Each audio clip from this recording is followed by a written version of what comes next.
Voilà, Cette conférence va maintenant être enregistrée. ce sont les aléas du direct, désolée. Donc en première partie, je disais, on va voir comment organiser une recherche.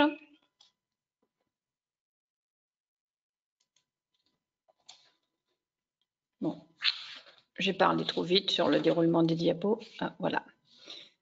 Donc une recherche documentaire, qu'est-ce que c'est? C'est une démarche qui consiste à récupérer, à identifier, récupérer, traiter des éléments divers. Ça peut être des chiffres, des données bibliographiques, des textes réglementaires sur un sujet donné. C'est une étape indispensable pour toute synthèse de connaissances et de la littérature. D'ailleurs, je ne sais pas si vous le saviez, mais le mot document vient du latin documentum, dérivé de docere, qui signifie enseigner. On peut donc dire que la recherche documentaire, c'est avant tout un moyen de s'instruire. Donc, la première étape avant de réaliser une recherche, c'est de définir son projet. Cette étape, elle est très importante. C'est important de prendre du temps au départ pour en gagner par la suite. Il faut prendre conscience de son besoin d'information et définir son besoin, c'est-à-dire bien préciser les objectifs de sa recherche et formuler ses questions. Donc une fois qu'on a un peu cerné son sujet, qu'on sait un peu ce qu'on veut, ce qu'on souhaite trouver et ce qu'on va rechercher, on peut utiliser la méthode pour s'aider la méthode des 3 QOCP que vous connaissez peut-être. Il y en a certains d'entre vous qui ont déjà entendu, sans doute. Donc QOCP, ça veut dire qui, quoi, quand, comment, pourquoi. Alors qui, on cherche à identifier les acteurs concernés, quelles sont les personnes impliquées. Quoi, quel est le sujet de ma recherche? Quel type d'informations que je recherche? Suivant les informations qu'on recherche, on n'ira pas dans les mêmes bases de données. Par exemple, si on recherche un texte officiel, on ira plutôt voir dans Légifrance. Si on recherche des articles de revues françaises, on ira voir dans une base de données qui s'appelle LISA, on en parlera tout à l'heure. Si on cherche des articles de revues toutes langues confondues, on peut aller utiliser la base de données PubMed, on en parlera aussi tout à l'heure. Est-ce qu'on recherche des articles, des études, des points de vue d'experts et dans quelle langue on veut les documents? On va voir qu'il y a la grande base de données, elle est quand même en langue anglaise, ce qui peut être parfois un frein. Ensuite, quand? Est-ce qu'on a une limite dans le temps? Est-ce qu'on veut faire une revue d'ensemble sur un sujet, un historique? Est-ce qu'on veut l'antériorité? Il y a la notion du où, quelles sont les limites géographiques? Est-ce que ma recherche, je vais la réaliser uniquement sur des données françaises ou alors européennes ou internationales? Ensuite, la question comment, quels outils je vais utiliser, quelle base de données je vais interroger, quels mots-clés je vais choisir. Et enfin, il faut toujours avoir à l'esprit pourquoi, à quoi cette information va me servir et quel est son objectif. Donc ensuite, l'étape numéro 3, c'est de localiser l'information et d'identifier les ressources. Donc, aller chercher les documents, ça peut être dans un centre de documentation, sur Internet ou dans des bases de données. Qu'est-ce qu'une base de données? Je vous ai mis la définition d'une base de données. C'est un ensemble de données relatif à un domaine défini de connaissances et organisé pour être offert aux utilisateurs. C'est la définition du journal officiel. Et une base de données bibliographique, cela décrit sous forme de références bibliographiques, autrement appelées notices bibliographiques, des documents, articles, ouvrages, rapports, congrès, avec un apport d'indexation. On a rajouté des mots-clés souvent, et éventuellement une analyse, un résumé. Alors la plupart du temps, c'est les résumés qui figurent déjà dans les revues chez les éditeurs, mais parfois, ça peut être aussi un résumé qui a été rédigé par un documentaliste. Alors des exemples de bases de données, on va les voir tout à l'heure, PubMed, LISA. Si je fais trop vite ou si vous avez des questions, n'hésitez pas. Donc là, je vous ai remis un petit graphique qui résume un peu tout ça. Donc, on cherche à savoir quel type de document, article, ouvrage, thèse, les types de données, et puis les outils de recherche. Est-ce que je vais interroger un catalogue, un moteur de recherche sur Internet, une base de données, ou est-ce que je vais aller dans un lieu de ressources comme un centre de documentation ou la bibliothèque de l'hôpital, par exemple? Une fois qu'on a fait toutes ces étapes, on va aller exécuter la recherche dans une base de données, par exemple. Donc, la plupart du temps, on utilise des mots-clés.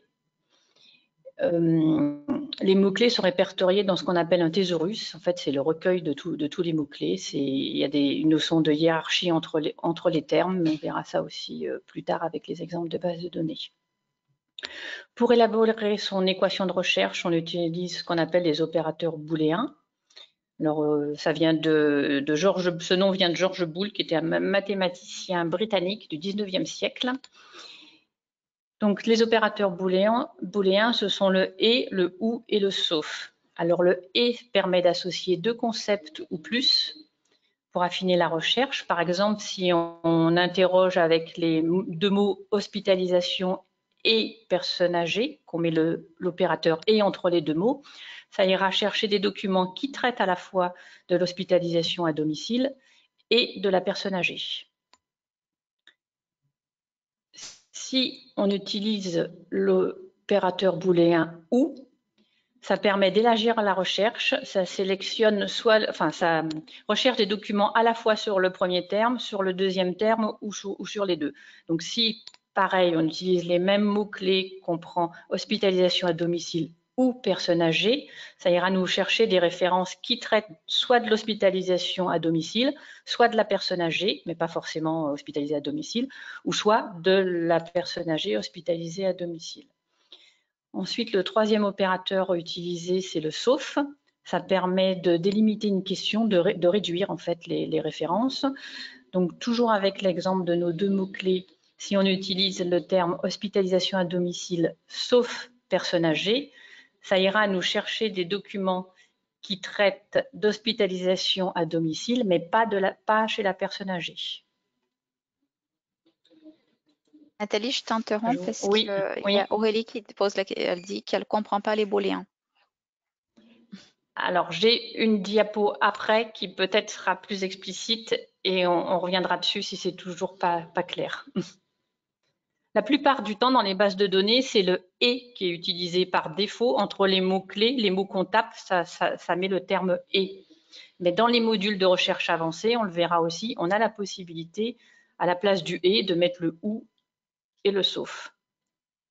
Donc après, derrière, j'ai mis une capture image de quelque chose que j'ai trouvé sur le site de l'Université de Paris 5, si le diaporama veut bien se dérouler.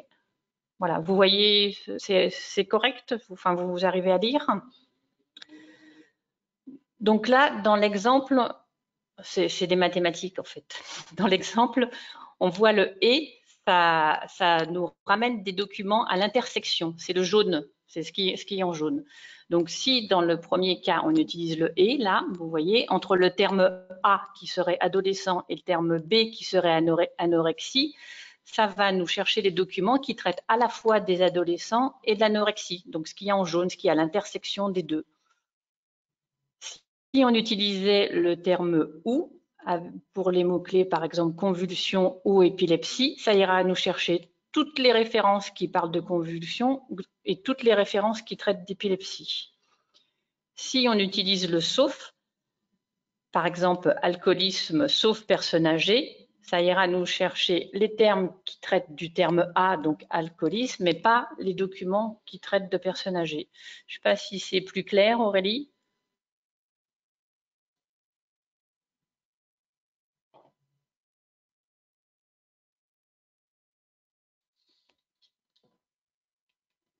De rien. C'est bon, c'est bon. Elle dit oui, merci. Voilà. Ensuite, quand on fait une équation de recherche aussi, on a la possibilité d'utiliser ce qu'on appelle la troncature. Alors la troncature, ça permet de remplacer un caractère ou une chaîne de caractères. La troncature, elle peut être soit à droite du mot, à gauche ou à l'intérieur d'un mot, mais la plupart du temps, on l'utilise à droite. Elle est représentée le plus souvent par le signe l'astérix. C'est le cas dans toutes les bases que je vais vous présenter. Là, c'est l'astérix, ou parfois, dans certaines bases, c'est le petit plus. Donc là, je vais vous donner un exemple aussi. Si par exemple, on tape le terme cathéter et qu'on met le petit astérix tout de suite accolé derrière le R de cathéter, ça y est, le moteur de recherche ira faire des recherches sur les termes cathéter, cathéter au pluriel, cathétéris veineux, cathéter artériel, etc. Par tout ce qui commence par cathéter. Est-ce que c'est bon pour tout le monde? Oui. Oui, oui, oui. Apparemment, personne dit le contraire, donc on continue. D'utiliser la troncature, ça évite, par exemple, quand on fait une équation de recherche, ça éviterait d'écrire cathéter ou cathéter veineux ou cathéter artériel en mettant cathéter étoile. Voilà, ça va plus vite. Moi, j'ai une question, Nathalie, comme Oui, les gens, oui. comme bon, personne n'en pose, mais moi, je pose parce que moi, j'ai pas tout compris. Alors, quand tu dis la troncature, je peux parce que je connaissais que quand on mettait à la fin du mot, mais tu dis qu'on peut le mettre à la droite, à gauche ou à l'intérieur du mot, mais ça change rien. C'est toujours le même. Si je le mets d'un côté ou de l'autre du mot, ça change quelque chose ou pas? Oui, oui, oui. Par Ah oui, exemple, mais d'accord. j'aurais dû réfléchir à un exemple. Je dis n'importe quoi. Par exemple, si on met le terme boire, le verbe boire, si tu mets l'étoile avant, l'astérix avant, devant le B de boire, ça ira te chercher, par exemple, les termes déboire. D'accord. Tous les caractères qui sont avant la Avant première le mot. lettre à gauche, D'accord. avant le mot. Au milieu, c'est possible aussi, mais c'est vrai que moi, je l'utilise jamais. Enfin, je vois pas. Enfin, ouais, voilà, j'utilise pas.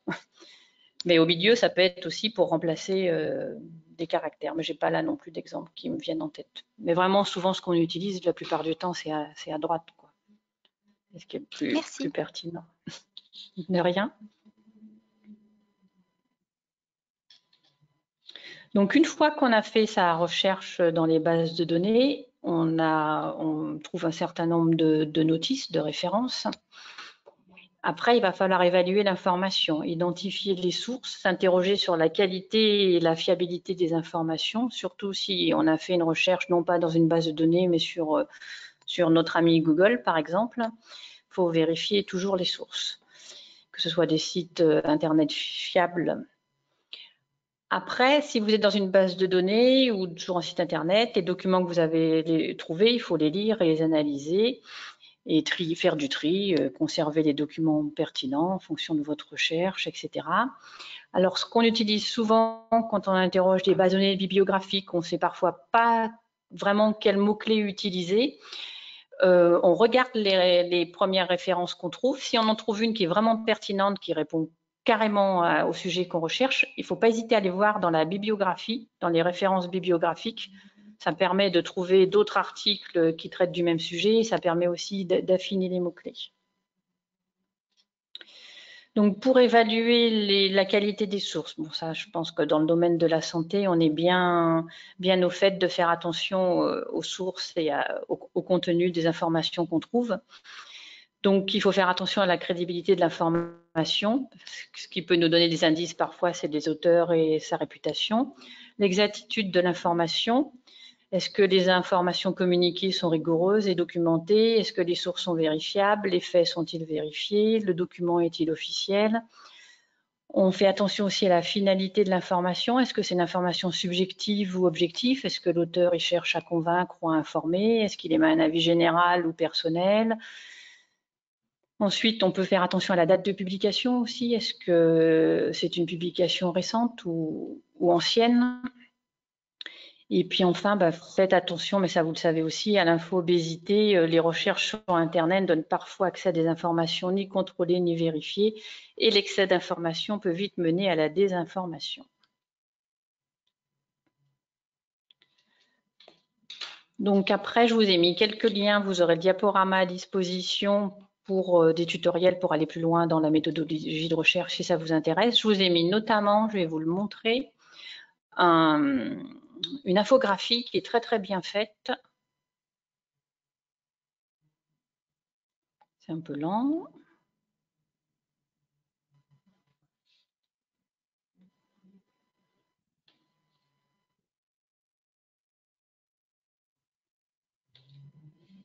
Tu peux pas aller trop vite pour ton flux Internet. Ouais, c'est ça. Surtout que...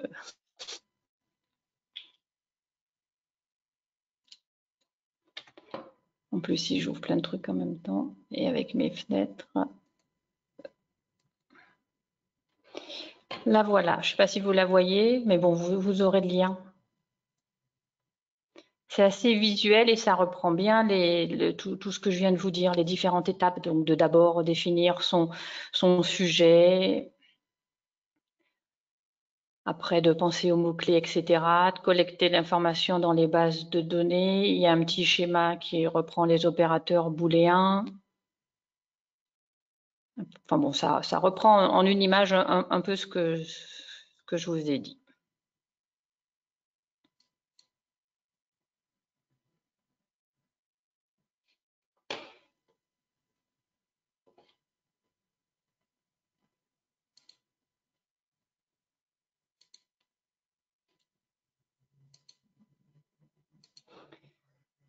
Donc du coup, après, on va voir quelques bases de données. Alors les bases de données, ça référencie un peu de tout. Hein. Légifrance qu'on a vu la semaine dernière, c'est une base de données aussi qui référencie donc des textes officiels. Donc en base de données, on l'a déjà vu la première fois, il y a le site du REPIAS, il y a un moteur de recherche et une base de données. Donc celle-ci, elle permet elle répertorie des textes officiels, recommandations et des fiches pratiques dans le domaine des infections associées aux soins. Donc dans cette base, il n'y a pas d'article de revue, c'est que des textes officiels, des recommandations et fiches pratiques. Donc je vais redonner quelques petits consignes si jamais il y en avait qui n'étaient pas là pour la première séance. Donc pour consulter cette base, il vaut mieux utiliser le navigateur Internet Explorer. Avec Firefox, ça ne marche pas très bien, ni avec Mozilla. Vous avez la possibilité d'utiliser des filtres et de combiner les filtres entre eux. S'il y a plusieurs termes, là c'est l'inverse des bases de données. L'opérateur booléen qui est par défaut, c'est le OU. Donc il faut faire attention. Et quand vous réalisez une nouvelle recherche, il ne faut pas oublier de décocher la petite croix. Là, on voit par exemple dans filtre activé, il y a une petite croix rouge à la fin des thèmes. Il faut la décocher, sinon ça garde en mémoire.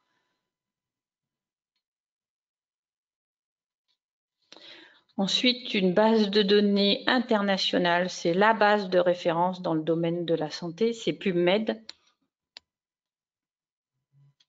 Mais cette base de données, elle est uniquement en langue anglaise. Donc, elle est développée aux États-Unis par la National Library of Medicine. Les domaines couverts, c'est la médecine, les soins infirmiers, l'odontologie, la médecine vétérinaire, les systèmes de soins de santé. Elle référencie 30 millions de références, principalement des articles de revue, mais on a aussi des ouvrages dedans. Donc les articles sont extraits de 5255 revues, dont 170 titres en français. Et pour info, la revue Hygiène et risques et qualité ne sont pas encore indexés dans PubMed. Donc, quand vous utilisez cette base de données, vous ne trouvez pas de résultats sur la revue Hygiène et risques et qualité. Donc, les références dans cette base de données sont indexées avec un thésaurus qui s'appelle le MESH, mais ça, on le verra plus tard, enfin, on le verra à la prochaine séance.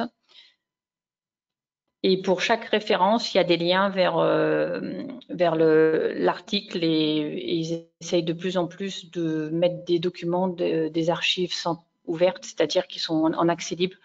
Parce que les bases de données vous donnent des références bibliographiques, mais elles ne vous donnent pas l'accès à l'article. Quand vous faites une recherche dans une base de données, vos résultats, ça vous donne des références d'articles, mais vous n'avez pas accès à l'article. Vous avez accès aux articles, souvent il y a un lien qui est présent sur la notice bibliographique. Vous avez accès à l'article à condition qu'il soit gratuit ou que votre établissement ait l'abonnement à la revue. Donc, pour s'en savoir plus sur PubMed, je vous donne rendez-vous le 29 mars à 14 h. Ce prochain Café de la Doc sera essentiellement consacré à cette base de données. Ensuite, au niveau des bases de données, donc il existe une base LISA, une base francophone. C'est une plateforme de référence uniquement en français.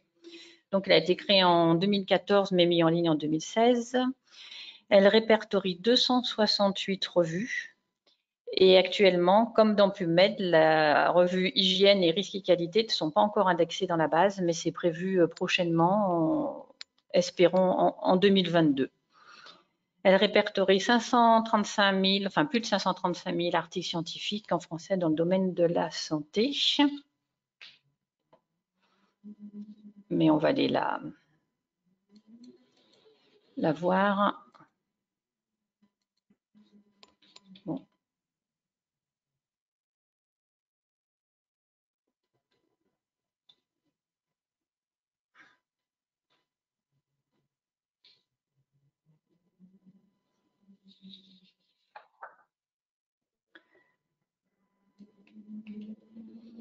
Donc, par défaut, quand on arrive sur la page d'accueil, donc là, ils ont mis un petit texte de présentation en dessous, vous voyez en dessous de la fenêtre de recherche là.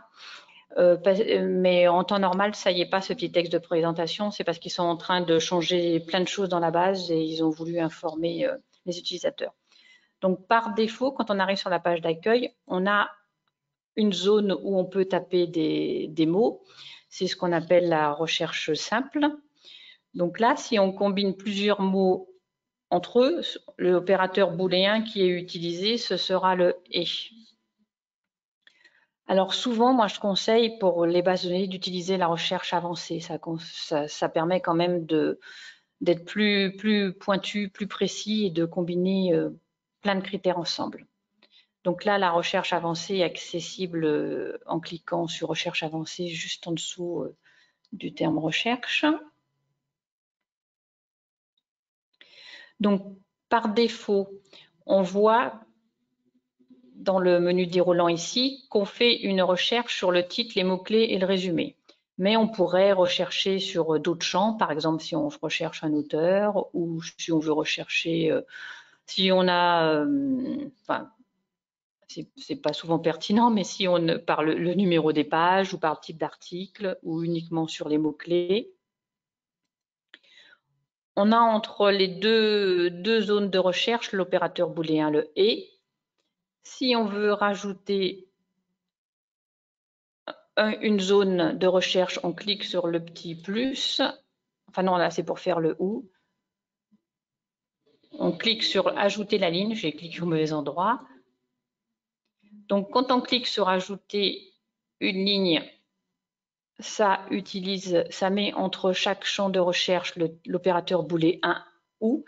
Si on clique sur le petit plus qui est sur l'horizontale de la ligne, c'est l'opérateur booléen « ou » qu'on ajoute. Je ne sais pas si c'est clair pour tout le monde et si vous voyez comme il faut. Et on peut enlever les zones en cliquant sur le petit moins. Donc là, on va rechercher par exemple cathéter en mettant la troncature dans la première zone de recherche et en dessous, on va taper pansement.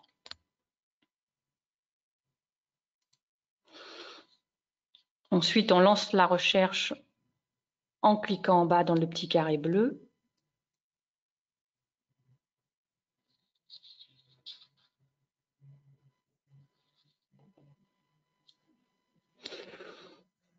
Et là, donc, il nous a trouvé 28 références qui traitent de cathéter et de pansement. Donc, on a la possibilité de faire un tri en haut sur la droite, là, dans le menu déroulant, soit par pertinence, par date ou par auteur. On peut choisir le nombre de réponses qu'on veut afficher sur la page. Si on a un compte et qu'on est connecté, on peut créer une alerte. C'est-à-dire qu'à chaque fois qu'il y aura, ça garde en mémoire la recherche qu'on vient d'effectuer et à chaque fois qu'il y aura un nouveau document, enfin une nouvelle référence dans la base de données qui correspond à la recherche qu'on a effectuée, on recevra une alerte sur notre boîte aux lettres. On a la possibilité de sélectionner les références qu'on a trouvées en cliquant sur la petite coche au début du titre là. Et ensuite, on clique sur « Envoyer » et dans notre sélection,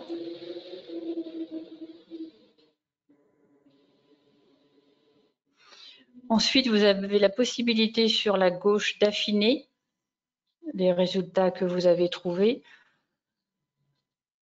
Par exemple, on pourrait ne vouloir que les articles de périodique. On peut sélectionner aussi les années. On peut sélectionner les revues. Et puis, il y a plus de critères. Vous avez la possibilité, ce qui est intéressant, mais on en reparlera au prochain café de Nadoc. Vous pouvez, vous voyez, il y a même recherche avec. Si vous cliquez dessus. Bon, pourquoi ça ne fonctionne pas?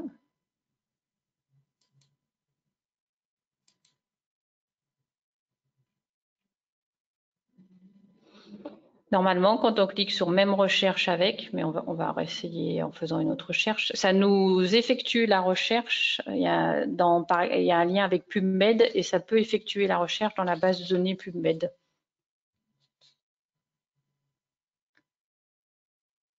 Nathalie, et tous les Oui. articles qu'on trouve sur Lisa, ils sont libres d'accès ou pas? Non. Non, c'est pareil. Ça dépend. Ouais. Ça dépend, voilà. Et donc, c'est écrit, quand on clique sur le titre, c'est marqué là d'ailleurs, directement dans la colonne de droite, accès restreint. Donc, accès restreint, c'est quand c'est un abonnement, enfin, la revue est payante et que l'accès est payant à la revue, sauf si vous vous connectez, enfin, si votre établissement est abonné à la revue, quand vous vous connectez, vous pouvez avoir accès à la revue, enfin, à l'article. Donc, quand on clique sur une référence, on a les différents renseignements, les différents champs de la notice bibliographique, les auteurs, la date, le titre de la revue, le résumé, les mots-clés. Et vous avez ce qui peut être intéressant dans la colonne de gauche, vous voyez, citer cet article. Ça vous donne la référence bibliographique, par exemple, si vous avez, enfin, pour rédiger la référence dans votre mémoire ou autre, vous n'avez qu'à copier-coller ça vous l'écrit à la norme de Vancouver.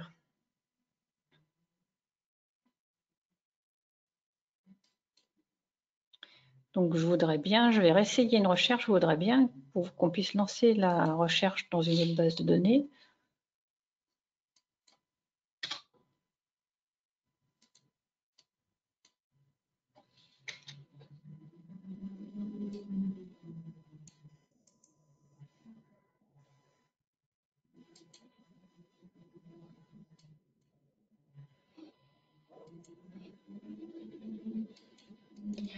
Je ne comprends pas pourquoi je ne peux pas cliquer sur même recherche avec, alors que ça fonctionnait très bien hier, puisque la capture écran que je vous ai fait dans le diaporama, ça y est dessus.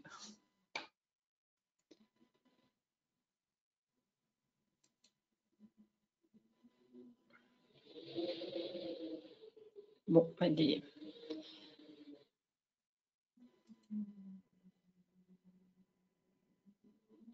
on ne pourra pas voir du coup.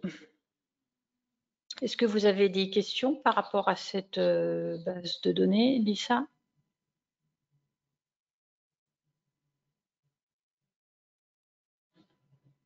C'est par ordre chronologique de publication, Nathalie, qui apparaît les articles ou pas? Par défaut, c'est par pertinence. Par pertinence, d'accord. Oui. Et donc, on peut trier par date. Ok, merci. Et donc, on voit du coup, tout à l'heure, c'était 2021, la première référence, et là, c'est 2022. Mais par défaut, dans cette base, c'est par pertinence.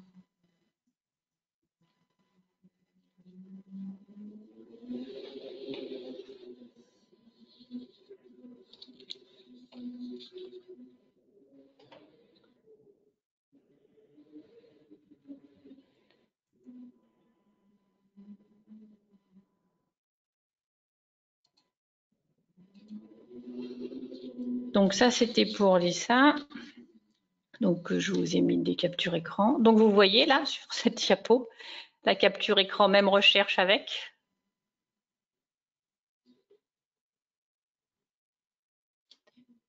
Donc là, on voit donc l'ISA, il y a des archives de l'ISA pour l'antériorité. Donc du coup, si on clique sur l'ISA archive, ça ira rechercher dans la base de données des archives. Si on clique sur voir plus, mais bon, ça ne fonctionne pas, je ne sais pas pourquoi sur Internet. Si on clique sur voir plus, ça va être marqué PubMed. Et du coup, c'est le CHU de Rouen qui propose ça, la base de données l'ISA. La même équation de recherche qu'on a fait dans cette base francophone, ça ira la lancer dans PubMed, ce qui peut être pratique si on ne maîtrise pas la langue anglaise de d'abord faire sa recherche dans cette base de données-là avec les mots-clés français et ça ira automatiquement faire la même dans PubMed.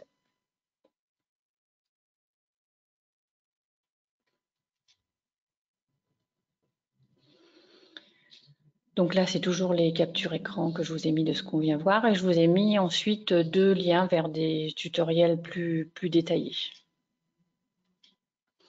Ensuite, une autre base de données que vous pouvez utiliser, c'est la base de données des Hospices civils de Lyon. Alors, elle est en langue française, cette base de données. Elle répertorie des articles français ou anglais. C'est pas, alors que l'ISA, c'est uniquement des articles en langue française. Là, c'est international, mais avec beaucoup de français quand même. On y retrouve dedans les données de Nosobase, pour ceux qui connaissaient la base de données Nosobase. Donc, Nosobase s'est arrêté en 2018. Sont indexés dans cette base la revue Hygiène et Risques et Qualité. Alors, la recherche est gratuite, c'est-à-dire que tout le monde, même les personnes qui n'appartiennent pas aux Hospices civils de Lyon, peuvent réaliser une recherche dans cette base de données. Il est possible de créer un compte, mais là, l'abonnement est payant. Je ne sais plus les tarifs. Je ne connais plus les tarifs, mais vous regarderez sur l'accueil. Alors, d'avoir un compte, ça permet de sauvegarder ses recherches et d'obtenir les articles auprès des documentalistes, la documentation centrale des HCL.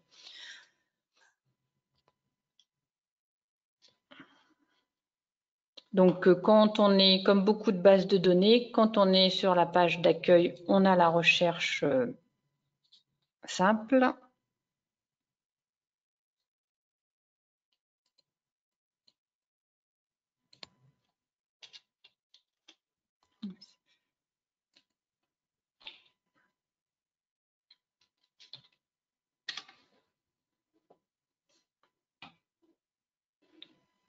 Donc, la recherche simple, elle est tout en haut, là, dans le petit champ ici. Et vous avez la petite loupe à côté. Et sinon, donc, il y a un module de recherche avancée.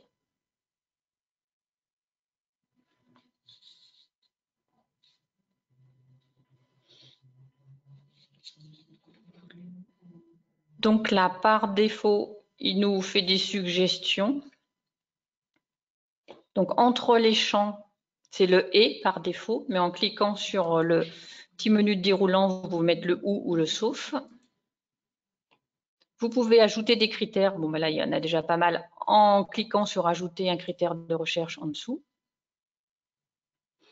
Vous pouvez, dans le menu déroulant, ici, choisir vos champs de recherche, c'est-à-dire sur le titre, sur les mots-clés, sur les dates ou sur les sources, c'est le titre de la revue.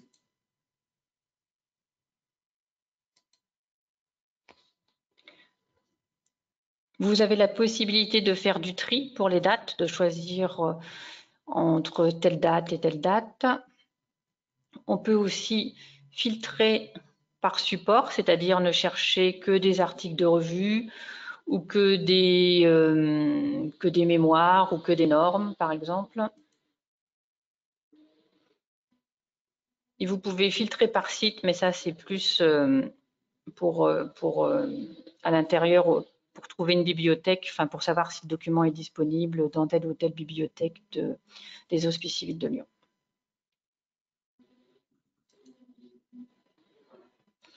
Donc, si par exemple on tape cathéter avec l'étoile et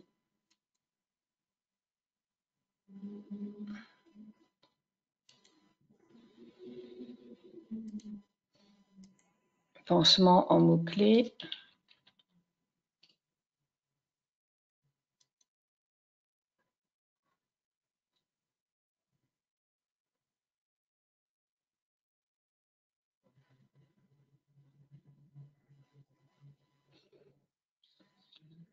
Donc, dans le moteur de recherche de la documentation centrale, on a trouvé 213 références, ce qui est plus que dans l'ISA. Je ne sais pas si vous vous souvenez, dans l'ISA, on en avait une vingtaine, je crois.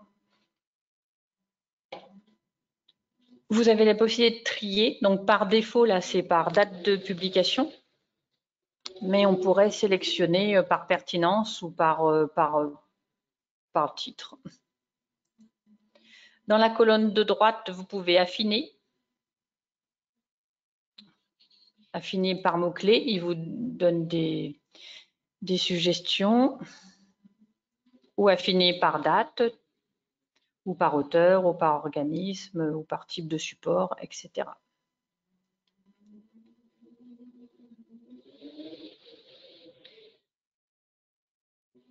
Ensuite, quand on clique sur une notice,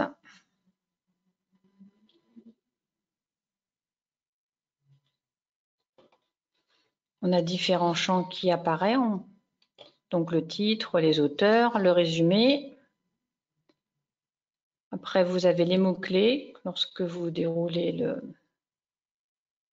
menu mots-clés. Si vous cliquez sur un mot-clé, vous voyez le thésaurus, c'est-à-dire la hiérarchie, ou le terme que vous avez recherché, où il se situe dans la hiérarchie.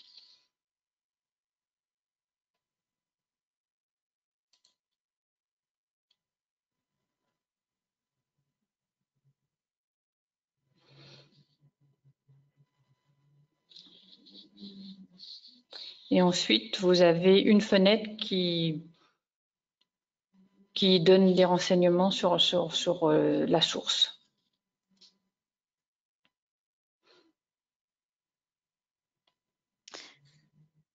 Oui. Et là, c'est pareil, Nathalie, pour pouvoir lire un article, il faut être abonné aux HCL ou pas? Ça dépend toujours résumé, si là. ton... Alors là, D'accord. les premiers, elles sont mal référencées, je ne sais pas pourquoi, mais dans la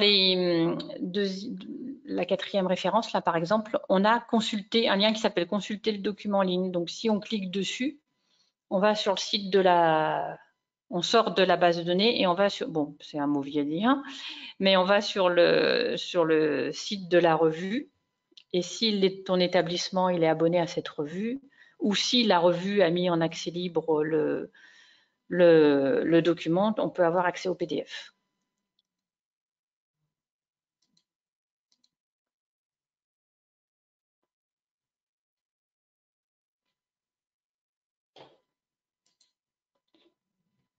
Je vais essayer de trouver un autre exemple pour vous montrer quelque chose.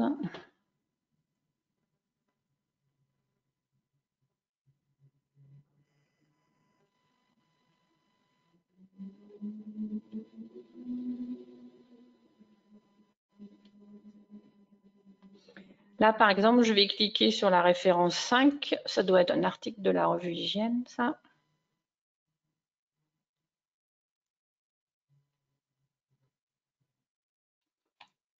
Donc, quand on déroule la notice, on a,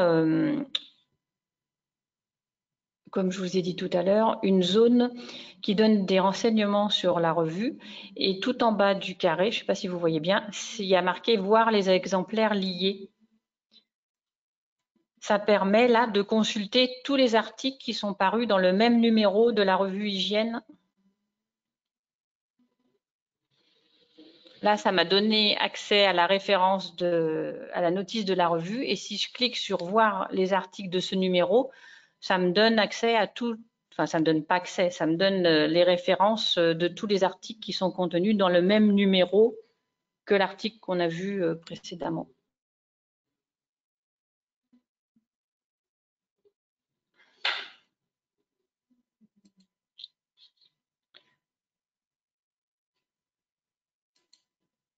Voilà pour ça.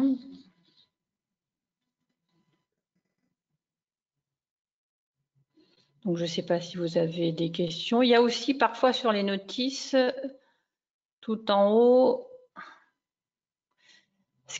bon, je ne l'utilise pas trop, mais tout en haut, vous voyez, il est marqué « Embarqué pour la balade intuitive ». Donc, quand on clique dessus,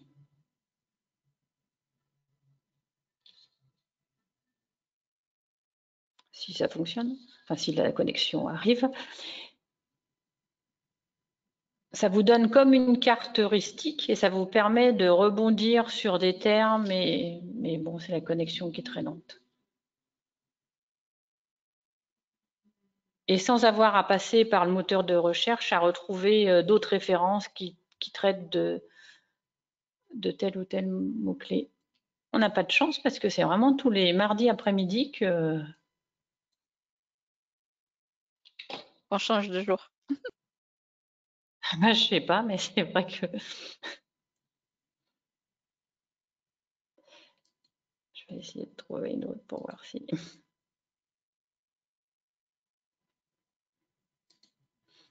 si ça vient de ce lien, mais ça m'étonnerait.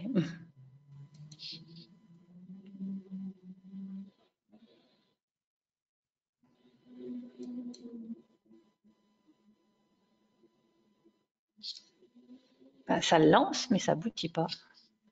Bon, ben, je vous laisserai tester. Ouais. Et c'est quoi les petites pastilles de couleur, au fait, qui apparaissent sur les... Alors là, c'est interne à la doc centrale, c'est ce qui permet de voir si le document est libre ou pas libre, ou en accès restreint ou réservé. Quand c'est vert, c'est qu'il est empruntable. Enfin, il y a des codes.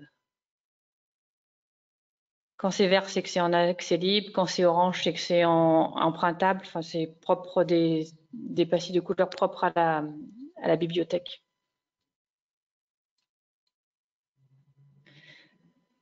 Là, j'arrive pas à voir, mais c'est consultable sur place ou en libre accès. Enfin, c'est des commentaires comme ça. Quand on passe dessus, c'est voilà, le vert, c'est disponible. Le jaune, c'est consultable sur place. Le violet, enfin bon, c'est propre au fonctionnement de la bibliothèque.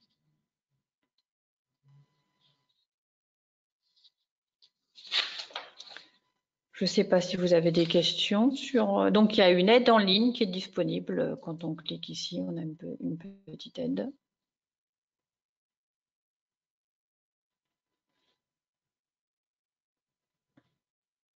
Donc, je vous laisserai aller voir. Il doit y avoir aussi les tarifs, etc. quand on veut un abonnement. Mais bon, on n'est pas obligé d'avoir un abonnement pour faire une recherche. On peut tout à fait l'utiliser de l'extérieur des Hospices civils de Lyon et gratuitement. Et il faut toujours créer son compte ou pas, Nathalie? Non, là, je suis pas connectée. J'ai pas de compte. Se créer un compte, c'est payant quand on est à l'extérieur. Enfin, quand on est extérieur aux Hospices civils de Lyon, ils demandent un petit abonnement. Alors, ça dépend du nombre de lits de l'hôpital, etc. Ça peut aller d'une vingtaine d'euros par an à 200 euros. Enfin, peut-être même plus, je ne sais plus. Et d'avoir un compte, ça permet de garder en mémoire ses recherches. Enfin, ça les sauvegarde. Et puis, ça permet de bénéficier des services des documentalistes des Hospices civils de Lyon. Mais sans avoir de compte, si vous avez besoin d'aide et de renseignements, vous pouvez me solliciter sans problème. Pareil pour avoir accès à un PDF, si jamais vous avez des difficultés d'obtenir un article, n'hésitez pas à nous solliciter, on peut vous fournir l'article si on y a accès, bien entendu.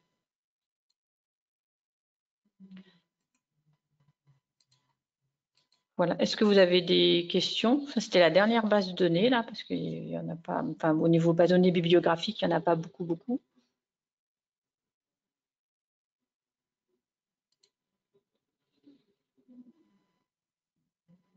Apparemment, pas de questions, Nathalie. Pas de questions, on va finir presque avant l'heure. Bah oui. Après, c'est vrai qu'on survole, il y aurait beaucoup à dire sur chaque base de données, mais on n'a pas beaucoup de temps et puis il faut approfondir les bases, quoi. Faut pratiquer, faut s'exercer. Et Lisa, c'est pareil, on peut consulter sans compte, c'est ça? Sans créer un compte. Oui. Et on peut créer un compte aussi, mais là, c'est gratuit, il n'y a pas d'abonnement. Quand on crée un compte, si tu as un compte à Lisa, si vous avez un compte chez Lisa, vous pouvez avoir accès aux alertes, comme je vous ai montré tout à l'heure. C'est-à-dire quand vous avez réalisé une recherche, vous pouvez, Lisa la garde en mémoire et dès qu'il y a des nouvelles données qui correspondent à votre recherche, vous les recevez dans votre boîte aux lettres. Ça peut être intéressant quand on veut faire de la veille sur un sujet et suivre un sujet. Après, pour des recherches ponctuelles, c'est pas intéressant d'avoir un compte.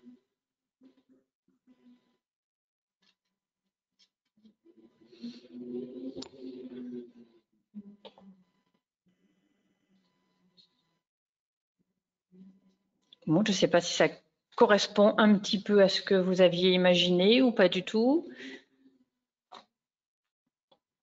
Ou si vous connaissiez déjà.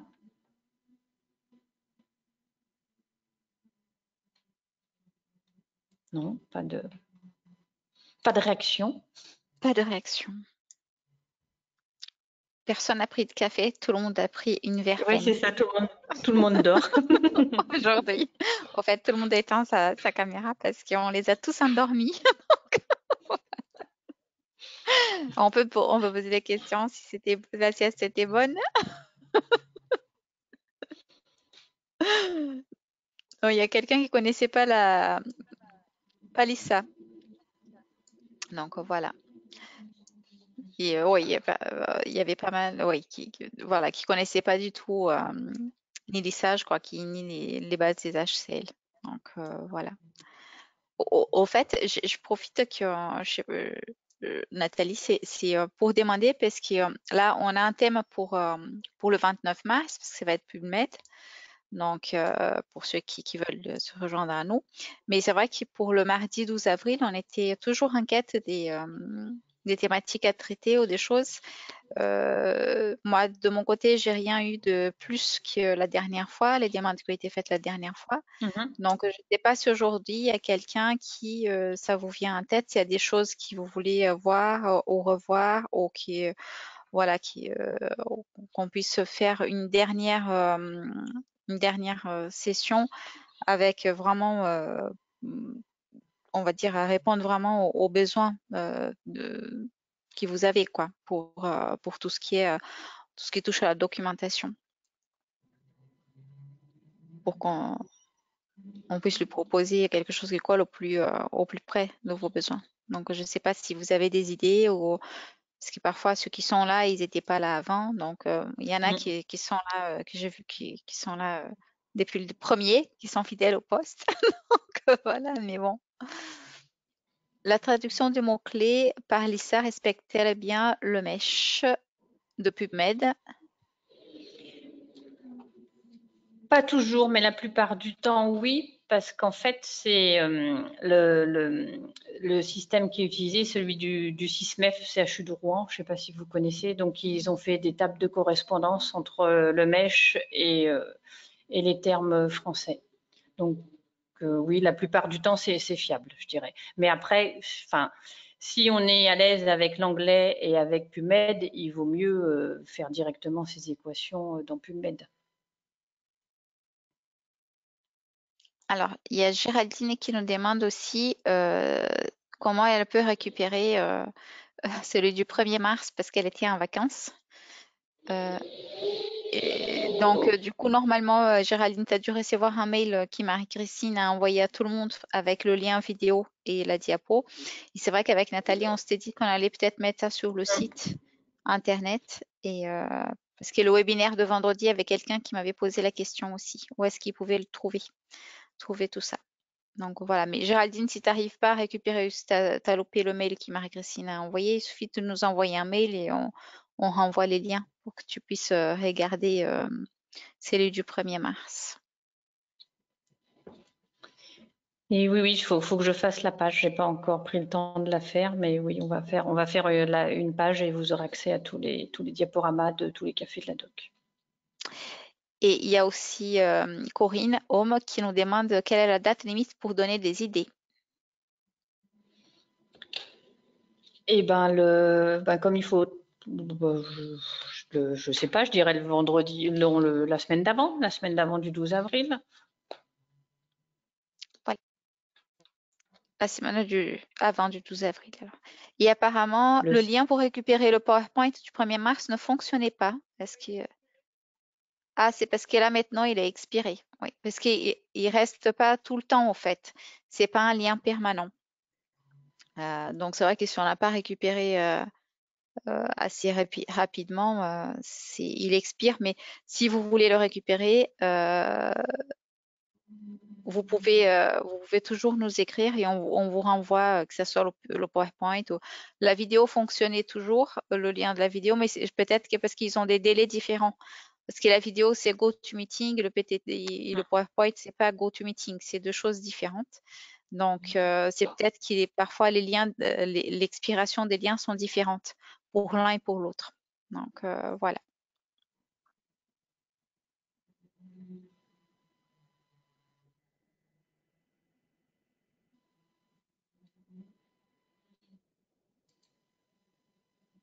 Bon, Nathalie, je ne sais pas si tu voulais rajouter quelque chose.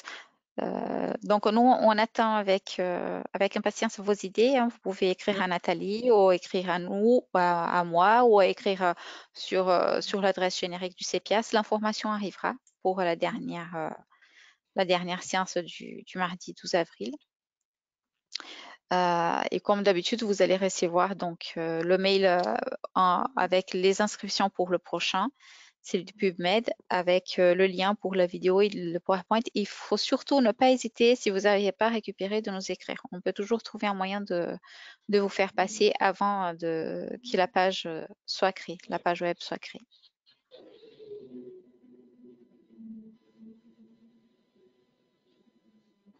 Voilà. Je n'ai rien à rajouter de mon côté. Si vous avez encore une dernière question ou des dernières questions, on peut y répondre. Sinon, nous nous donnons rendez-vous le 29 mars pour ceux qui sont intéressés par PubMed.